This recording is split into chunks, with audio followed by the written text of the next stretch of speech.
اور بربریت کی علامت بن چکی ہے۔ میں بار بار حکومت پاکستان کو کہہ رہا ہوں کہ اس طریقے سے نہ کریں، یہ آپ کے اپنے لوگ ہیں، چاہے یہاں پر اسٹیبلشمنٹ ہو چاہے ہمارے پولیس کے ادارے ہوں، یہ ان لوگوں کو اپنا سمجھیں، ایسا نہ ہو کہ ان کی آنکھیں بھی جو ہے پھر ماتھے پر آ جائیں، پھر ایسی صورتحال ہوگی۔ آپ دیکھیں کہ کس طریقے سے نفرت کے اور نفرت انگیز نعرے لگائے جا رہے ہیں، ذرا ملاحظہ فرمائیں۔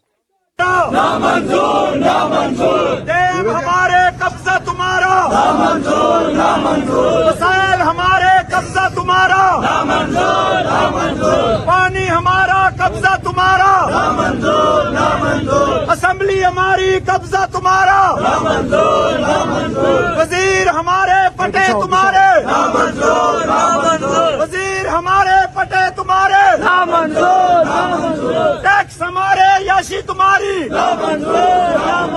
ظالمو جواب دو ظلم کا حساب دو ظالمو جواب دو ظلم کا جواب دو ڈاکو جواب دو ظلم کا حساب دو قاتلو جواب دو ظلم کا حساب دو منشیاتیوں جواب دو ظلم کا جواب دو دو نمبروں جواب دو ظلم کا حساب دو ہم نہیں مانتے ظلم کے ضابطے ہم نہیں کہتے ہیں کہ بستی کا بسانا کھیل نہیں، یہ بستے بستے بستی ہے، اور اسی طریقے سے وقت کرتا ہے پرورش برسوں، سانحہ ایک دم نہیں ہوتا۔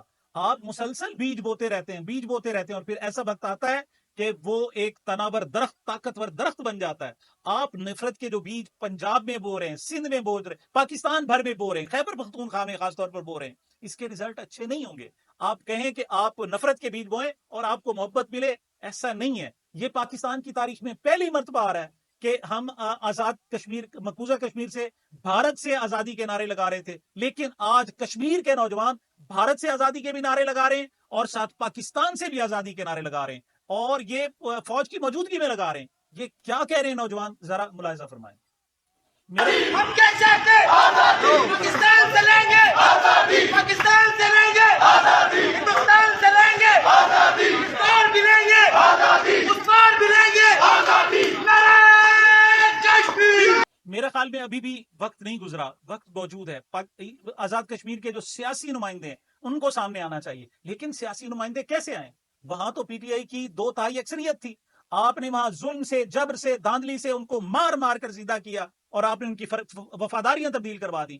وہ اس وقت آپ کے جبر کے سامنے خاموش ہو گئے۔ مطلب وہ بتا رہے ہیں اس افسر کا نام راجہ فاروق حیدر جو سابق جناب وزیر اعظم ہے، کہ کس یہاں کے ایک ایجنسی کے افسر نے جناب ان کو فون کیے اور کس نے وفاداریاں تبدیل کروائیں، لیکن وہ اس وقت خاموش رہ گئے تھے۔ اب جب نوجوانوں کی آنکھوں میں خون اتر آیا ہے، وہ آرام سے بیٹھے ہیں، وہ نام نہیں لے رہے آگے۔ مطلب جعلی پپٹ حکومت کو کیسے کنٹرول کرے گی صورتحال کو؟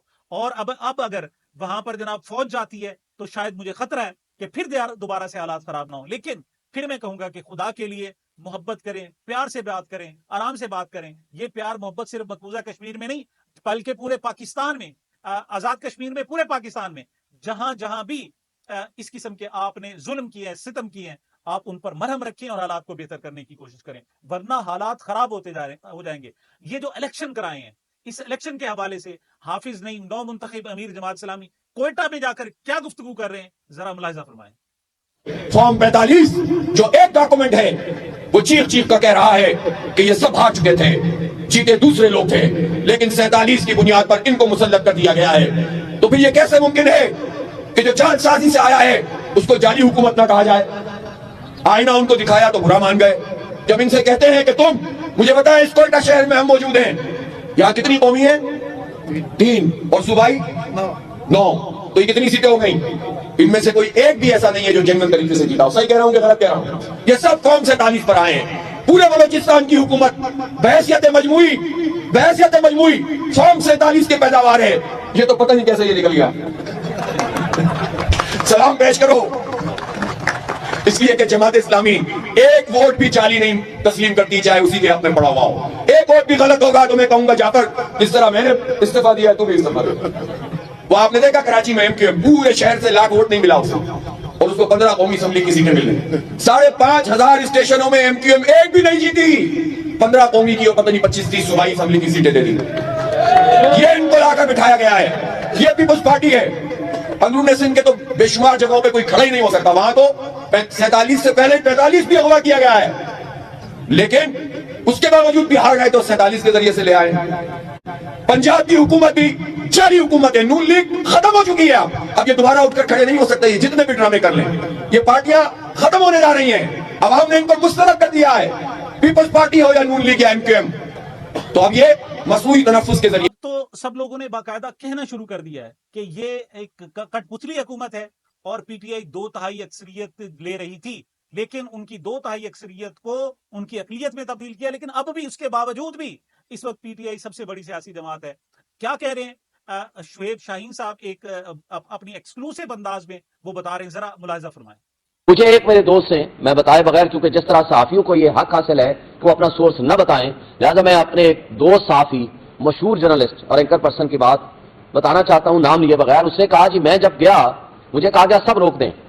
میں احتیاطاً چلا گیا چیک کرنے کے لیے کہ ریزلٹس کا مسئلہ کیا ہے, کیوں روک دیے ہیں.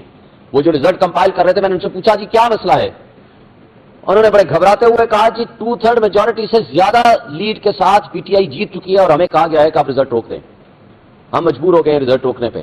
7 مئی کی جو D G I S P R کی پریس کانفرنس تھی, اس میں جس انداز میں انہوں نے ایک سیاسی جماعت کو رگڑا دیا, ان کو دبایا, ان کو ڈرایا, ان کو دھمکایا, اس کے بعد خیال یہ کیا جا رہا تھا کہ آگے پارٹی دب جائے گی, ڈر جائے گی. لیکن اب صرف اینکرز نہیں بلکہ مختلف پولیٹیکل پارٹیز, محمد زبیر کہہ رہے ہیں, دیگر لوگ کہہ رہے ہیں کہ اس کے بعد جو شدید رد عمل دی ہے پی ٹی آئی کی طرف سے, وہ ماضی میں اس کی مثال نہیں ملتی. لوگ کھل کر سامنے آ گئے اور اب 7 مئی کے بعد اس پریس کانفرنس کے بعد اب کھل کر لوگوں نے بات کرنا شروع کر دی ہے.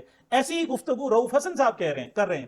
رؤوف حسن کہہ رہے ہیں کہ ٹھیک ہے ہم نے 9 مئی کا احتجاج ہم نے کیا تھا, لیکن اس میں آپ ایجنسیوں نے بندے اس میں شامل کیے تھے جنہوں نے گڑبڑ کی, جنہوں نے اداروں پر حملہ کیا اور اس فالس فلیگ آپریشن کا الزام ہم پر لگا دیا, اور وہ ووٹوں کے حوالے سے بتا رہے ہیں کہ ہم سب سے بڑی جماعت ہیں. رؤوف حسن کیا کہہ رہے ہیں ذرا سنیں. پولیس نے نہیں پکڑا تھا, پیراملٹری ٹروپس نے پکڑا تھا. جس طریقے سے ان کو گردن سے پکڑا گیا, ان کے سر کو مارا گیا, ڈنڈے مارے گئے, اور جس طریقے سے لے کے گئے.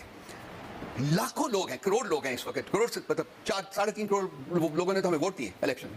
تو آپ کا خیال ہے کہ جی وہ اپنے لیڈر کے ساتھ یہ سب کچھ ہوتا ہوا دیکھ. I call it a spontaneous reaction of people, spontaneous. اور پھر اس کے ساتھ جو لوگ تھے اور شامل کیے گئے, جو ہم چاہتے ہیں کہ ایک انڈیپینڈنٹ انویسٹیگیشن ہو, پتہ چلے کہ وہ لوگ کون ہیں جو ٹرکوں سے اتر رہے تھے, جو شامل ہو رہے تھے اس میں. ہمارے لوگ تو نہیں تھے. کہتے ہیں آواز خلق کو نکارہ خدا سمجھو. اب وہ لوگ جو اسٹیبلشمنٹ کے سپوکس پرسن تھے, ان کے جناب ماؤتھ پیس کہلاتے تھے, ترجمان کہلاتے تھے, وہ کھل کر باتیں کر رہے ہیں. نجم سیٹھی صاحب, اگرچہ کہا جا رہا ہے کہ ان کو چونکہ چیئرمین پی سی بی نہیں بنایا اس وجہ سے وہ بڑاس نکال رہے ہیں, لیکن وہ بات حقائق کی کر رہے ہیں. وہ کہہ رہے ہیں کہ آہستہ آہستہ اسٹیبلشمنٹ مختلف اداروں پر قبضہ کرتی جا رہی ہے, کنٹرول کرتی جا رہی ہے. پولیس پر, ساری کی ساری پولیس پر اس وقت اسٹیبلشمنٹ کا کنٹرول ہو گیا ہے. مختلف اداروں, الیکشن کمیشن ہو گیا, دیگر ادارے ہو گئے, ان پر اس وقت مکمل کنٹرول اسٹیبلشمنٹ کا ہے. لیکن یہ پاکستان کے لیے خطرناک ہے. نجم سیٹھی صاحب کیا کہہ رہے ہیں ذرا سنیں. ان کا جو میرا جو اسیسمنٹ ہے ان کا یہ ہے کہ جی آپ نے اسٹیبلشمنٹ دن بدن بڑھتی جا رہی ہے, ہر جگہ پہ ان کا ہاتھ فٹ پرنٹ بڑھتا جا رہا ہے, اور اکانومی بھی انہوں نے ٹیک اوور کر لی ہے, اور بیوروکریسی اور پولیس بھی ان کے حوالے ہو گئی ہے. اور یہ جو حکومت ہے اس کی کوئی اہمیت نہیں ہے, اور آہستہ آہستہ ایک نیا سسٹم بنانے کی طرف جا رہے ہیں اسٹیبلشمنٹ, اور اگر ان کو جانے دیا تو یہ سب کا نقصان ہو جائے گا. ہمارے ہاں اگرچہ جو مین سٹریم چینلز ہیں, جو الیکٹرانک میڈیا ہے, چاہے پریس میڈیا ہو, اس پر مکمل کنٹرول ہے اسٹیبلشمنٹ کا, لیکن آواز ہے کہ دب رہی نہیں ہے. اب سب نے کہہ دیا کہ اس وقت نہ عدالتوں نے عمران خان کو جیل میں رکھا ہوا ہے, نہ پاکستان کے قانون نے جیل میں رکھا ہوا ہے, نہ ایون پاکستان کی حکومت میں اتنی دم خم ہے ان سیاسی جماعتوں میں کہ وہ عمران خان کو جیل میں رکھ سکے. اگر جیل میں رکھا ہوا ہے تو اسٹیبلشمنٹ نے رکھا ہوا ہے, اور اب آہستہ آہستہ ان کے بس سے باہر ہوتا جا رہا ہے کہ عمران خان کو مزید جیل میں رکھا جائے. اس حوالے سے محمد مالک جو سینئر اینکر پرسن ہے, وہ ایک پروگرام میں کیا کہہ رہے ہیں ذرا ملاحظہ فرمائیں. جو ابھی بات چیت نہیں ہوگی, اور شاید اسٹیبلشمنٹ اس وقت بات کرنے کی موڈ میں آئے جب ان کو یہ لگے کہ عمران خان کو ہم اور اندر نہیں رکھ سکتے, بیکاز دے نو کہ اگر عمران خان باہر آتے ہیں تو یہ پیپلز پارٹی یا پی ایم ایل این کے بس کی بات نہیں ہے ان کو پولیٹیکلی کاؤنٹر کرنا. وہ لوگوں کو پتا کہ عمران خان کو اگر اندر رکھ سکتا ہے تو اس طرح انسٹیٹیوشن ہے. اب یہ انسٹیٹیوشن نے فیصلہ کرنا ہے کہ وہ کتنا بوجھ اٹھائیں گے ان لوگوں کا, and to what extent do they want to go, because اس وقت تو the only thing that stands between Imran Khan and his revival and everything. سامعین, یہ صورتحال ہے جس پر میں کہہ رہا ہوں کہ آپ صرف آزاد کشمیر کے حالات کو نہ دیکھیں, یہاں پاکستان میں بھی حالات تبدیل ہوتے ہوئے آپ کو دیر نہیں لگے گی.